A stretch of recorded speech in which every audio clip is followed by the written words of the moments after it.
ada satu tahapan proses produksi. Di mana kalau satu tahapan proses produksi, jadi suatu proses produksinya itu dilakukan dalam pengolahan produksi selesai melalui satu departemen saja, ya, atau selesai barang tersebut jadi, ya, dalam satu tahapan proses produksi saja, ya. Nah, di sini contohnya, ya, gambar proses produksi melalui satu tahapan proses produksi, ya. Dalam satu tahapan proses produksi di sini, ya, ada bahan baku langsung, tenaga kerja langsung, ada biaya overhead pabrik, ya. Nah, ini diproduksi, proses produksinya itu dilakukan, ya, dalam satu kali proses produksi saja atau satu departemen saja untuk menghasilkan produk. Ya, itu yang disebut dengan satu tahapan proses produksi. Ya. Selanjutnya, tadi satu tahapan proses produksi, ya. Selanjutnya ada beberapa tahapan proses produksi. Ya. Di sini kalau tadi barang tersebut selesai dalam satu tahapan saja, dalam satu kali proses produksi, dan hanya dalam satu tempat, misalkan ya. Kalau dalam beberapa tahapan proses produksi di sini, yaitu suatu proses produksi yang dilakukan dalam pengolahan produksi selesai melalui beberapa departemen, ya, atau lebih dari satu departemen. Ya. Nah, ini dicontohkan pada gambar proses produksi melalui beberapa tahapan, ya. Misalkan di sini ada bahan baku, tenaga kerja langsung, ya. Nah, lalu ada biaya overhead pabriknya, ya. Nah, lalu untuk menghasilkan suatu barang dalam beberapa tahapan proses produksi ini bisa saja, ya, perusahaan manufaktur di sini atau pabrikasi di sini melalui beberapa departemen produksi.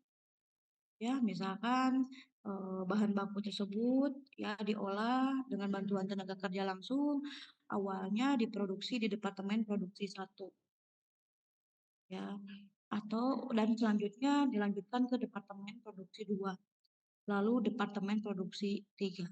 Atau misalkan sebaliknya, ya, bisa saja misalkan setiap departemen produksi 1, 2, dan 3 memproduksi barang tertentu, ya.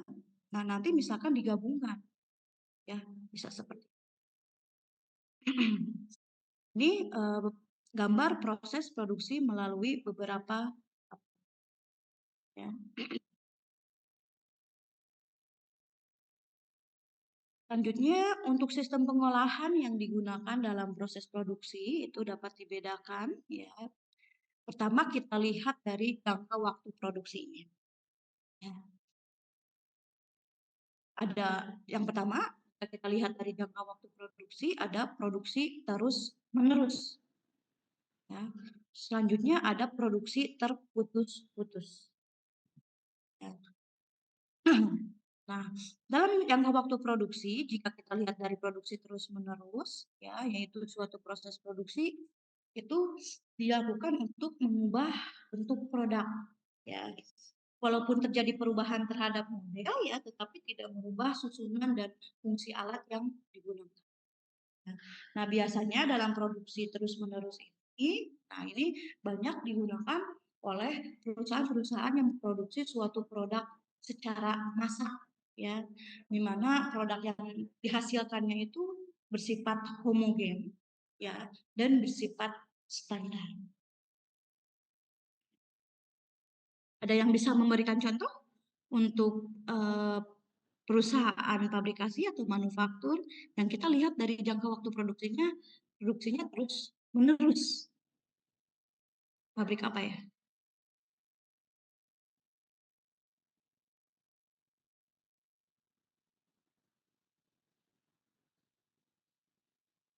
Ada yang bisa memberikan contoh?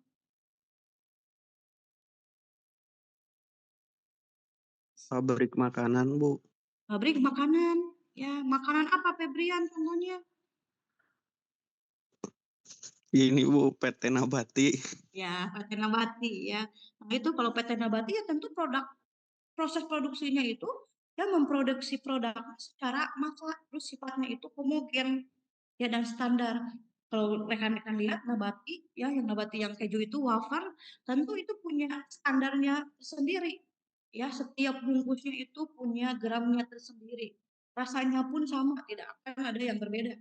Misalkan antara bungkus yang satu dan bungkus yang lain ya, tidak akan berbeda. Misalkan rasanya itu ya, diproduksi secara homogen dan bersifat standar.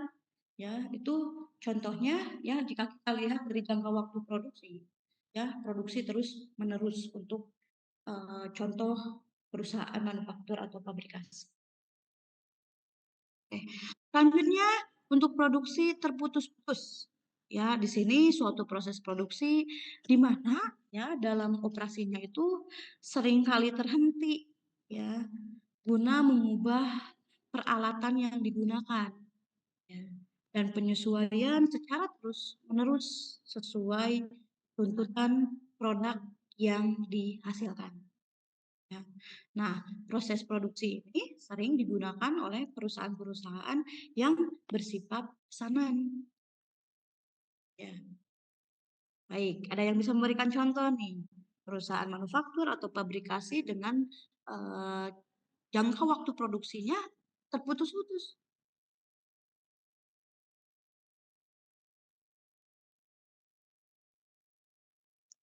Biasanya otomotif atau suku cadang, Bu. Pabrik Otomotif, suku cadang. otomotif atau suku cadang.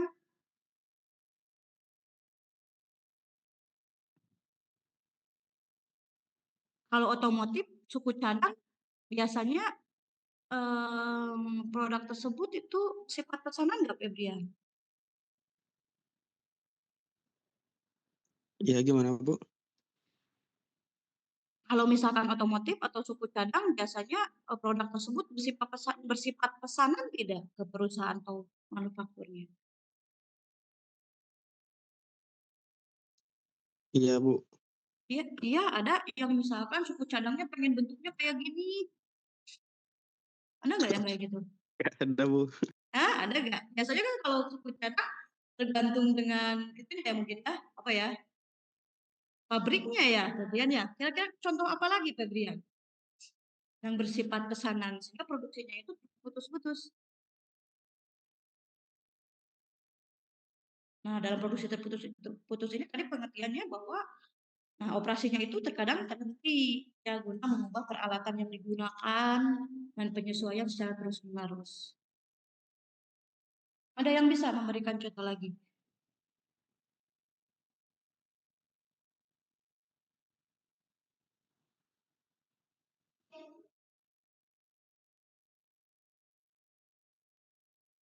Tapi mungkin bisa ya kalau spare part, otomotif sesuai request, bentuknya pengen gimana ya. Ada yang bisa memberikan contoh lagi? Garmen, Bu. Garmen, ya Febrian ya dan rekan-rekan yang lainnya ya. Garmen, ya kalau misalkan pesanan pakaian, baju, ya kaos partai misalkan ya. Nah, itu kan pasti kalau sablonannya beda-beda kan ya.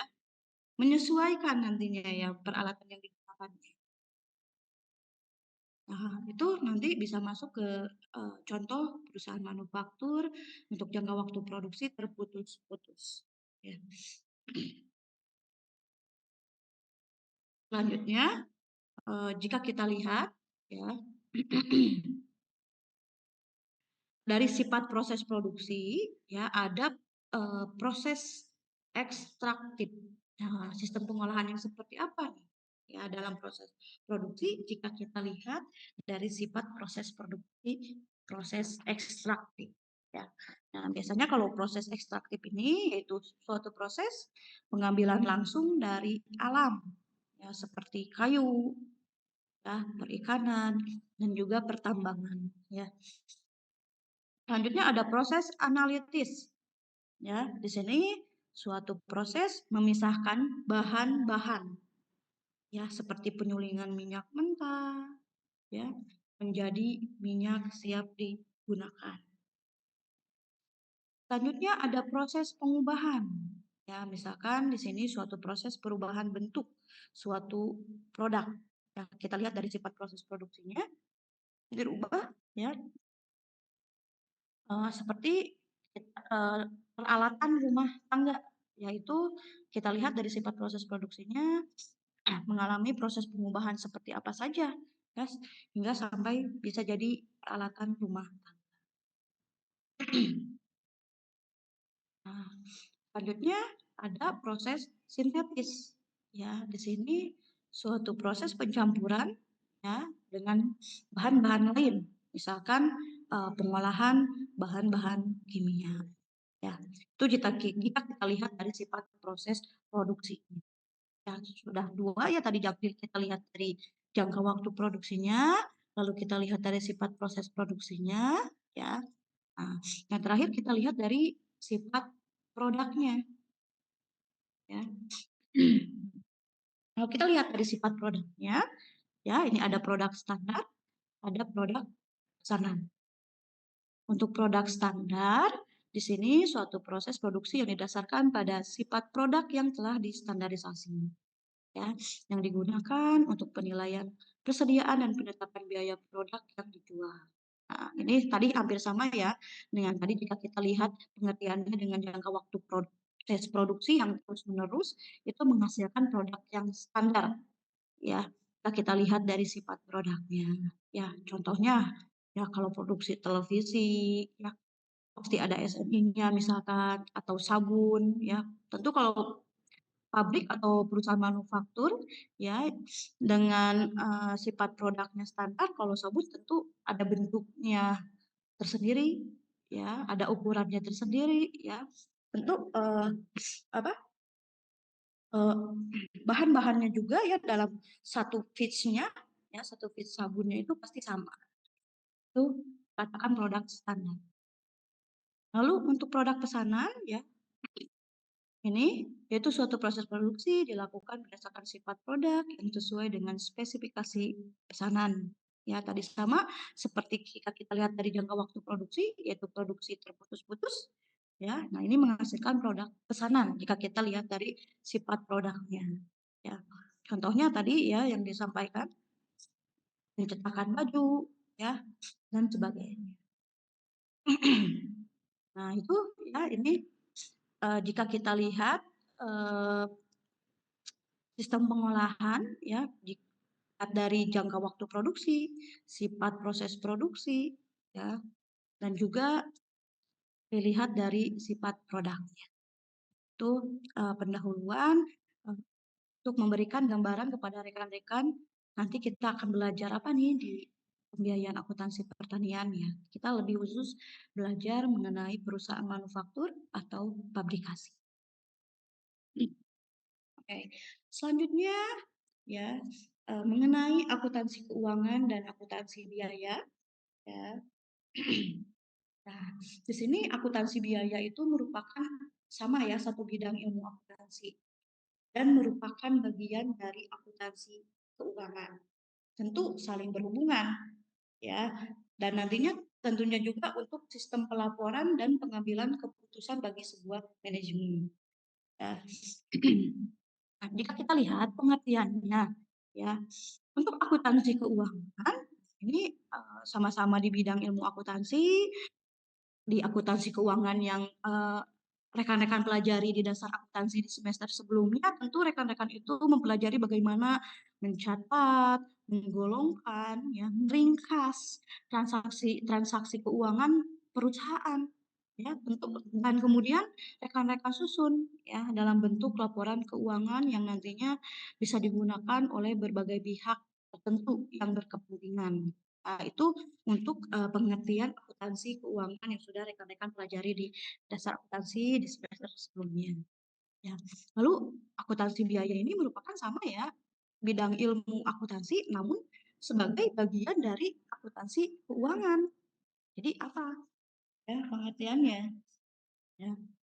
Di sini untuk akuntansi biaya ya sama ya mempelajari bagaimana mencatat, mengukur, ya melaporkan informasi, ya Nah, di samping itu juga akuntansi biaya juga membahas nantinya tentang penentuan harga pokok ya dari suatu produk yang diproduksi. Nah, sekali lagi, dalam akuntansi biaya ini nanti kita akan mempelajari bagaimana menentukan harga pokok dari suatu produk yang diproduksi ya dan dijual kepada pemesan maupun untuk pasar ya. Serta bagaimana kita nanti menentukan persediaan barang yang akan dijual. Ya. Itu ya pengertian akuntansi keuangan ya dan juga akuntansi biaya yang merupakan bagian dari akuntansi keuangan itu sendiri. Nah, jadi apa kalau tadi pengertiannya, sekarang perbedaannya ya. Apa sih yang jadi perbedaan akuntansi keuangan ya dan akuntansi biaya ya? Kita lihat dari beberapa pendekatan ya. Pertama kita lihat dari fokus informasinya ya. Lalu kita lihat dari rentang waktunya, lalu lihat dari lingkup informasi, lalu sifat informasi, dan juga pihak berkepentingannya siapa saja. Ya. Kita lihat perbedaannya ya. Yang pertama dulu untuk fokus informasi dalam akuntansi keuangan, ya fokusnya itu ya data masa lalu atau historis ya dari transaksi-transaksi keuangan. Ya, itu nanti dibuat laporan keuangan. Kalau di akuntansi biaya, ya fokus informasinya itu data masa yang akan datang. Ya, nanti bagaimana kita melakukan perencanaan, pengendalian biaya, ya nanti kita akan pelajari di akuntansi biaya, ya dan fokusnya itu untuk data masa yang akan datang.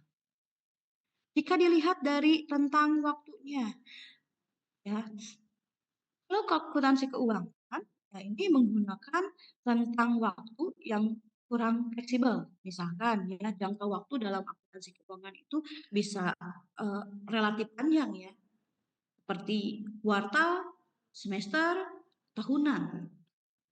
Kalau kuartal berapa bulan sekali tuh bikin laporan keuangannya, ada yang tahu?